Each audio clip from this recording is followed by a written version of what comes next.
زما سره دوستانو په خپرونه کې میلمه دی شیخ عبدالحق حنفي د دارالاحناف مدرسې شیخ الحدیث چې ده ته ښه راغلاست او ستړي مه شوئ. مولوي صاحب محترم په خیر راغلاست، ستړی مه شئ. ډېره مننه زموږ بلنه منلې. مننه، الله مو خوشحاله لره. تاسو ته او ستاسو د برنامې ټولو کتونکو ته نیکې هیلې او سلامونه وړاندې کوم. الله تعالی مو آباد او خوشحاله لره. انشاءالله. اوس ډېره مننه.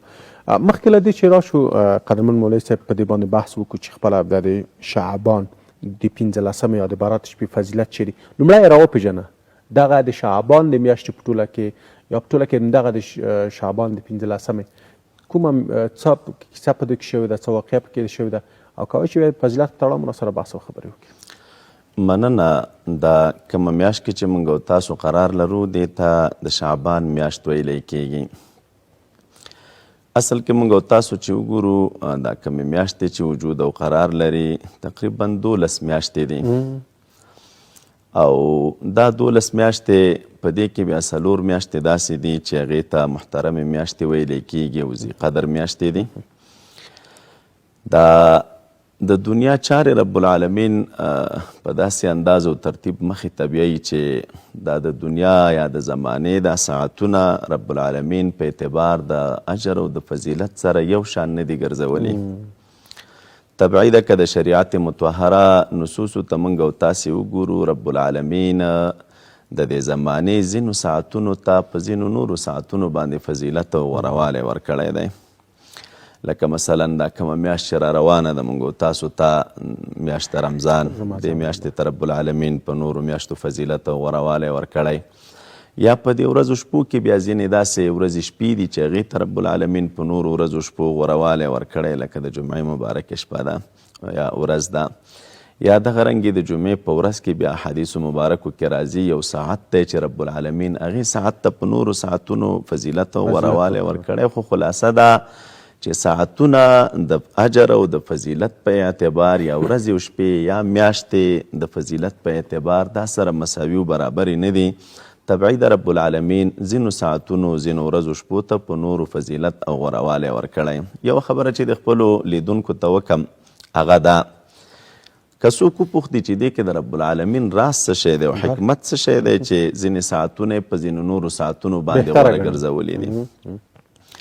اصل کې که موږ تاسو سوچ وکړو د رسول اکرم صلی الله علیه وسلم نه وړاندې چې څومره انبیاء کرام تیر شوي دي او د هغوی امتونه تیر شوي دي، هغې امتونو ته رب العالمین ډېر اوږده عمرونه ورکړي وه.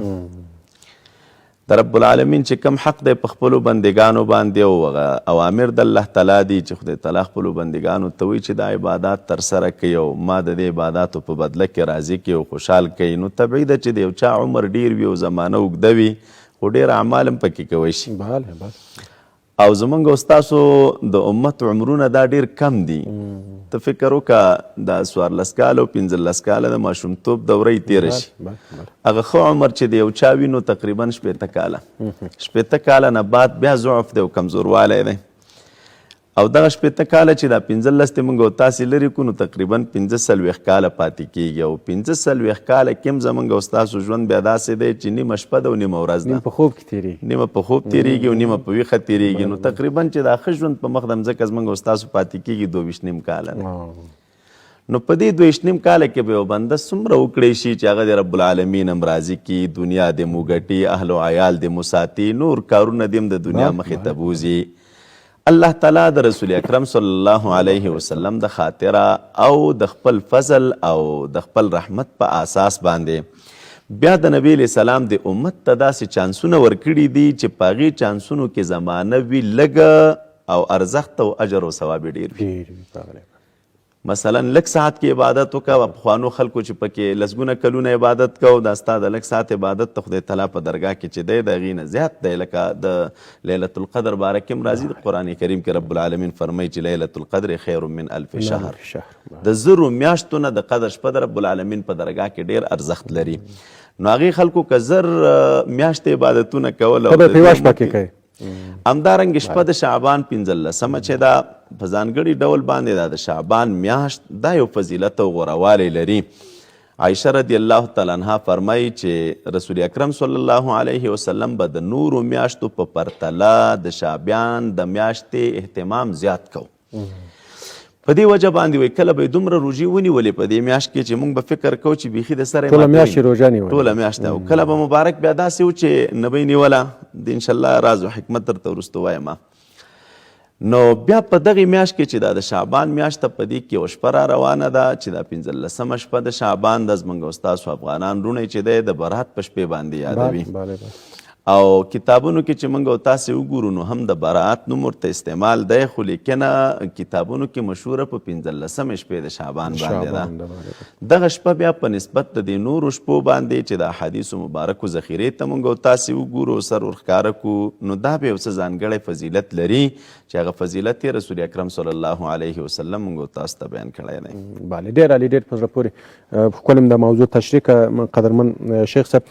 یو څه غواړم چې پوښتنه وکړه خپله چې دغه د شعبان د میاشتې بیا فضیلت چیرې کوم فضیلتونه دي په دغې البته د 15 د شعبان کې د برات په شپه کې مجموع کې که موږ او تاسې وګورو احادیث د رسول الله صلی الله علیه وسلم چې موږ او تاسې مطالعه کړو په دې باب چې کوم احادیث را نقل دي نو موږ او تاسو ته پکار دا ده چې په یو وسط کې مزل وکړو.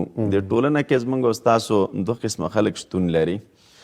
ځینې خلک داسې وي چې د شپې ته دومره یو ارزښت ورکړي چې بالکل د عوامو ته داسې یو انګیزه ورکړي چې گویا کې دا ډېر یو قطعي و منسوسي خبره ده او ضرور به ضرور باید چې د دې شپې چې هر رنګ وي اهتمام وشي. ځینې خلک بیا داسې وي چې د دغې شپې هغه د ارزښت سره قایل نه وي او داسې یو فکر کوي چې یو عادي شپه ده د نورو شپو په شان. زموږ او ستاسو چونکې منهج وسطیت دی او درمیانوالی دی نو د دغې درمیانوالي او د وسطیت د لحاظه ذخیره د احادیثو د رسول اکرم صلی الله علیه وسلم چې موږ او تاسې وګورو داسې نه ده لکه ځینې خلک چې وایي چې د سره دا شپه فضیلت نه لري. داسې نه ده چې دا فضیلت د لوازمو د جملې نه دی او ضرور لکه څنګه چې نور فرایض موږ او تاسې ترسره کوو. احادیث په دې باب ډېر زیات راغلي دي. د احادیثو علما کرام بیا په خپلو کتابونو کې لیکي چې ځینې احادیث په دې باب ضعیف دي، ځینې پکې لا داسې دي چې موضوعي روایات هم شته یعنې چې خلکو د ځان نه جوړ کړي د دې شپې د فضیلت په باب باندې، او ځینې احادیث بیا داسې دي چې هغه صحیح احادیث دي او علماو د امت هغه قبول کړي دي او معتبر دي. خلاصه د دې ټولو دا راوځي که ضعیف احادیث دي که صحیح احادیث دي چې موږ تاسې ورته نظر وکړو دغې ټولو خلاصه دا ده چې دا شپه د رب العالمین په درګاه کې یو ځانګړی حیثیت لري او خدای تعالی ورته فضیلت ورکړی. نو هغه فضیلت څومره دی؟ یو حدیث په سنن ابن ماجه کې چې د حدیثو 6 نمبر کتاب دی په سننو کې او په هغه صحاحو کتبو کې او دارنګ امام طبرانی رحمت الله علیه په خپل کتاب کې په معجم کې یو روایت را نقل کړی دی د ابو ثعلبه خشنی رضی الله تعالی عنه په روایت، همدارنګه چې د معاذ ابن جبل رضی الله تعالی عنه په روایت باندې حدیث مبارک کې راځي چې ان الله تعالی یطلع، رب کریم یو خاص نظر کوي په دغه شپه د شعبان کې په خپلو بندګانو باندې، یو خاص او ځانګړی د شفقت او د رحمت او د ترحم نظر. یو بل روایت کې بیا راځي د هغې نظر ثمره دا ده چې رب العالمین په دغه شپه کې بني کلب دا په عربانو کې یوه قبیله وه په ډېرې مالدارۍ باندې مشهوره وه. لکه زموږ ستاسو وطنونو کې هم ځینې داسې قبیلې شته دی چې پیسه‌دار دي، نه د البته مالونه لري لکه کوچیان یادوم. نو ستاسو وطن کې هم ځینې داسې خلک شته. په هغې خلکو کې هم ځینې قبایل داسې وو چې هغوی به دا مالونه ډېر لرودل. په هغې خلکو کې یوه قبیله چې دی هغې ته به بني کلب ویلې. دا یوه قبیله وه چې په ډېرې مالدارۍ مشهوره او ډېر مال یې لروده. رسول اکرم صلی الله علیه وسلم فرمایي چې په دغه شپه باندې رب العالمین چې د خپلو بندګانو ته خاص نظر کوي د هغې نظر پیل او نتیجه دا ده چې د دغې بني کلب د قبیلې چې دا ګډې او بیزې څومره دي د هغې په وجود باندې چې څومره ویښتان دي رب العالمین د دغې ویښتانو په اندازه باندې خپلو عبادو بندګانو ته مغفرت او بخښنه کوي. یو دویم روایت کې بیا دا راځي رسول اکرم صلی الله علیه وسلم فرمایي چې رب العالمین څنګه د هغه د شان سره ښایي په دغې شپه باندې د سماء الدنیا ته نزول کوي، د رب العالمین د لورې آواز راځي د خپلو بندګانو ته. آیا څوک بخښنه طلبونکی شته دی چې زه ورته بخښنه وکړم؟ دا آواز هم د رب العالمین د لورې راځي چې څنګه د الله تعالی د شان سره ښایي چې آیا څوک روزي طلبونکی شته دی چې زه ورته روزي ورکړم؟ دا اواز هم راځي د رب العالمین د لوري چې آیا څوک په یو مصیبت او په یو درد او تکلیف کې مبتلا شته دی چې زه عافیت ورته نصیب کړم او نجات ورته ورکړم. الا کذا حدیث مبارک کې راځي، نبی علیه السلام فرمایي دې ته ورته داسې ډېر اوازونه نور هم د رب العالمین د لوري راځي، یا داسې څوک شته یا داسې څوک شته، یا خلاصه دا چې څوک حاجتمند شته دی چې کوم ځانګړی حاجت لري او زما نه یې وغواړي چې زه یې ورته ترسره کړم. نو رسول الله صلی الله علیه وسلم فرمایي چې دا آواز د رب العالمین د لوري راځي تر سبا راختو پورې. نو ته فکر وکړه چې د رب العالمین په دغې شپه باندې هغه د شفقت او د مهربانۍ دومره زیات هغه غلبه وي او جوش وي چې بخنه څوک طلبوي هم یې بخي، رزق څوک غواړي هم یې ورته ورکوي، مریض وي شفا هم ورته ورکوي، نور مشکلات شرعي او انسان لري او د رب العالمین نه یې غواړي الله تعالی یې ورته ترسره کوي. نو دا هغه ځانګړی فضیلت دی د دغې شپې. یوه خبره چې فضیلت دا شپه ځانګړی لري د رب العالمین په درګاه کې، باید موږ تاسو وکړو پکې څه. بله دا مهم ټکی دی. نو ګورئ ځینې کتابونه که موږ تاسې وګورو په هغې کتابونو کې یو ځینې عبادات دغې شپې ته منصوب شوي دي چې مثلا یو مونځ به پکې کوي او دغې مونځ طریقه دا ده او دغه ځانګړی عبادت به پکې کوي او په دې ډول باندې به یې کوي. خو لیکن راجحه دا ده چې شپې ته رب العالمین فضیلت او غوروالی ورکړی او بهتري ورته ورکړې ده، خو لیکن د دغې شپې په باب په شریعت مطهره کې داسې یو ځانګړی عبادت نه دی رانقل چې باید بنده دغه عبادت وکړي. عموم کې چې موږ او تاسو کوم عبادتونه کوو، مثلا نوافل کوو، صدقات کوو، غیر د دې شپې نه، یا دغه رنګې چې دی تلاوت ته قرآن کریم کوو، د یو چا سره ښېګڼه کوو، یو چا ته ښه خبره کوو، وعظ کوو، نصیحت کوو، د خپل کورنۍ سره ښه تعامل کوو، دا ټول عبادات دي. نو په کار دا ده چې مؤمن مسلمان په دغې شپه باندې د عبادات ترسره کړي او ویې کړي. دا چې یو ځانګړی شی دی او دې شپې ته منصوب دی او دا به داسې کوي او دا به داسې نه کوي، نو دا ډېره مننه. زه غواړم لږ نور هم په دې تړاو تاسو نه کې تم شو په همدې کې دغه عبادت که مونږ کوو د کوم ساعت نه باید پیل شي تر کوم به پورې پای ته ورسېږي، یا د شپې په نیمایي کې جګ شي لکه تهجد لمونځ کوي، لږ نور هم راته رڼا په واچوي. اصل کې که موږ او تاسو فکر وکړو د پښتو کې موږ او تاسو ورځ او شپه لرو، ورځ او شپه. نو د ورځ ابتدا د سحر د راختو نه واخله تر ماښام داخلېدو پورې چې ماښام داخل شو بس ورځ ختمه شوه، او د شپې ابتدا چې ماښام داخل چې دا تیاره تر سبا راختو پورې د اندازه د شپې ده. احادیثو مبارکو کې چې فضیلت ذکر شوی دی نو دا فضیلت د شپې په عنوان ذکر شوی دی چې د شعبان 15مه یا د برات شپه د خدای تعالی په درګاه کې حیثیت لري. نو د دې شپې شروع او آغاز چې کیږي نو د ماښام نه واخله تر سبا پورې، داسې معین وخت پکې نشته دی چې په دې وخت کې باید دا وکړي، په دې وخت کې باید دا وکړي. نور معمولات چې عمومي مسلمان ترسره کوي لکه د تهجدو ټیم دی یا چې د کوم خپل معمول دی، خو خپل ځای مسله ده. خو دا چې د دې شپې عبادت دی په دې ټیم کې وکړو په دې ټیم کې مه کوه، نو دا په ذخیره د احادیثو کې او شریعت کې نشته. البته د ماښام د داخلېدو نه واخله تر سبا پورې دا شپه د فضیلت ده او بنده پکې نیک اعمال کوي. ډېره مننه. شیخ صاحب یو څه چې غواړم پوښتنه وکړم، مثال د لیلة القدر شپه ده، په هغې کې ډېرې تاریخي پېښې شوي دي، هغه تاریخي پېښې د اسلام مبارک دین په تاریخ کې ثبت دي. په دې 15 د شعبان یا د برات په شپه کې کومه تاریخي پېښه رامنځته شوې؟ البته دا قرآن شریف چې موږ او تاسې وګورو یو آیت شریف راځي، رب العالمین فرمایي فیها یفرق کل امر حکیم. دې آیتونو ته په کتنې سره یو زموږ او ستاسو عوامو منځ کې هم دا خبره مشهوره ده او قرآن شریف باره کې خدای تعالی دا وایي چې دا قرآن شریف ما نازل کړی دی فی لیلة مبارکه، په یو مبارکه شپه کې، او په دې مبارکه شپه کې فیها یفرق کل امر حکیم، هر حکمت والا کار دا جدا کېدی شي، تقدیرونه بدلیږي او پیښې کېږي. دغې آیت شریف لاندې ځینو مفسرین کرامو لیکلي دي، اکثرین په دې قایل دي چې دا قرآن شریف چې په مبارکه شپه را نازل شوی هغه شپه د قدر ده. د امت ځینې علما دا قول هم لري چې هغه شپه د 15 د شعبان ده، د یو قول شته پکې. او فیها یفرق کل امر حکیم چې راځي نو د دغې آیت مبارک په تفسیر کې بیا ځینې علما کرام لیکي چې په دې شپه کې تقدیرونه بدلیږي. په دې معنا باندې یو د رب العالمین هغه عمومي تقدیر دی چې کوم د خپلو بندګانو یې کړی دی پخوا نه، یو بیا د یو کال او د بل کال تقدیر دی. مثلا دا کال شروع کیږي او د دې کال نه اخواته تر را روان دې وخته پورې څه پیښې کیږي او څه به مخې ته راځي، نو یو دا تقدیر دی د رب العالمین چې دا وخت په وخت باندې الله تعالی چې دی د خپلو بندګانو ته کوي.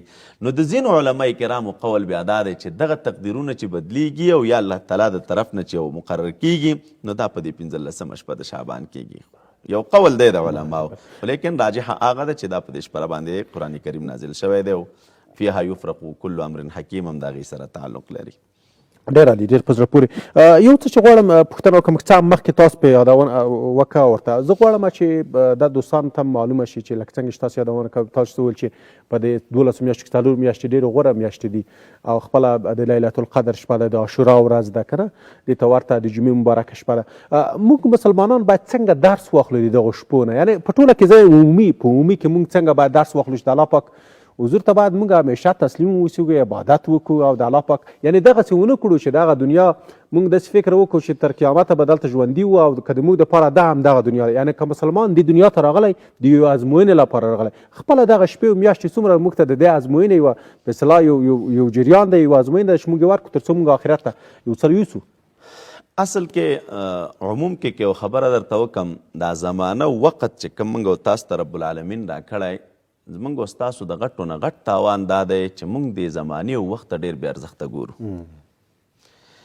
سره د دې نه چې علما کرامو په دې موضوع مستقل کتابونه لیکلي دي، د هغې کتابونو د جملې نه شاید پښتو یا فارسي کې ترجمه شوی م یو، خو په عربۍ کې شته دی، یو عالم کتاب لیکلی، د هغې کتاب نوم دی قیمت الزمن عند العلما. د علماو په نسبت باندې د زمانې ارزښت چې زمانه څومره ده، دا زمانه او دا کم وخت چې رب العالمین ما تا ته راکړی دی. په عموم کې د عوام ورونو د پوهې دپاره ووایم، مثال داسې دی لکه مثلا ته 1 لک روپۍ سرمایه لري او تا په یو بټوه کې او یا په یو پلاستیک کې اچولي دي، دا ستا د ټول ژوند سرمایه ده او څوک درته وایي چې د دې نه ډېره درته درکوم نه، د 1 لک روپۍ دی او مثلا 1 کال دی او یا د 15 میاشتې عمر دی، ته پوهېږي او دا 15 یا 1 لک روپۍ دا سړی راځي او د دې بټوې خوله خلاصوي او دا 1 لک روپو نه 1000 روپۍ راخلي، نن یې 1000 راواخستې، سبا یې ترې راواخستې، بله ورځ خو چې دا تقریبا څو ورځې دا روپۍ راواخستلې دا ختمې شوې، نورې دته سیوا کېږي نه. دا ژوند چې رب العالمین ما تا ته راکړی دا هم دقسې ژوند دی، که په ما تا باندې یو ثانیه تېرېږي، که یو منټ تېرېږي، که یو ګنټه تېرېږي، که یو ورځ تېرېږي، چې بس دغه اوسونو دا تېر شو، دا کم چې دې نه وروستو را روان دی دا نوی دی، بیرته نه راځي یا غډه کېږي نه. سبا ورځ دا نوې ورځ ده، دا نن چې لاړه دا زما ستا مخې ته نه راځي، دا د هغې بټوې مثال دی، یو روپۍ ترې ناخلو بس په ختمېدو ده. وخت داسې راشي چې موږ او ستاسې ژوند په ختمېدو وي او موږ او تاسو پوه نه یو چې دغه دی وخت رانه تېر شو، څه مو د دې نه بعد ګوتو ته راځي نه. مومن مسلمان ته ډیر قدر د خپل وخت او د خپلې زمانې په کار دی. زمانه ډیر ارزښت لري، د رب العالمین درګاه کې قسم پې خوري، والعصر ان الانسان لفی خسر. که زمانه د خدای تعالی درګاه کې ارزښتناکه نه وي، قسم به پې نه کوو په زمانه باندې. او د زمانې یو ارزښت درته وایم، مومن مسلمان دی د دې نه قیاس کړي که نه، ته فکر وکړه الله دې موږ او تاسو وساتي. یو سړی دی هغه مثلا 80 کاله عمر لري، 80 کاله عمر کې د دا د عمر دا ټوله حصه دا په کفر کې تېره کړه، خو چې کله دی وفات کېږي د دې وفات نه 10 منټه وړاندې چې طبیعت یې جوړ دی، برابر دی، هېڅ کومه اکراه ورباندې نشته ده، مثلا 10 منټه یا 15 منټه وړاندې په خپل اختیار باندې کلمه د شهادت وویله او مسلمان شو. چې څنګه د کلمه د شهادت وویله او مسلمان شو، ایمان یې راوړه، په دې دوران کې ورته مرګ راغی او وفات شه. رسول اکرم صلی الله علیه وسلم فرمایي دغه انسان به جنت ته داخلیږي او په داسې انداز کې چې ما صلی و ما صاما، نه یې مونځ کړی، نه یې روژه نیولې ده، خو ایمان یې راوړه او د ایمان پسې ورته مرګ راغی، نو دی به رب العالمین جنت ته داخلي او دغه سړی به جهنم ته د سره ځي نه، ځکه بد اعمال نه لري او مونځ او روژه هم نه ده کړې، جنت ته به داخلېږي. د دې حدیث مبارک په شرحه کې علما لیکي لامل څه شی دی؟ لامل دا دی، ګوره 80 کاله عمر یې وه، په دې 80 کاله کې دا ټول عمر په بې قدرۍ کې تېر کړی دی، د وخت قدر یې نه دی کړی، خو دی راولګېده د دغې خپل ژوند د 15 منټو قدر یې وکړه. د دغې 15 منټو د قدر په بدله کې رب العالمین ابدي نجات ورته نصیب کړه.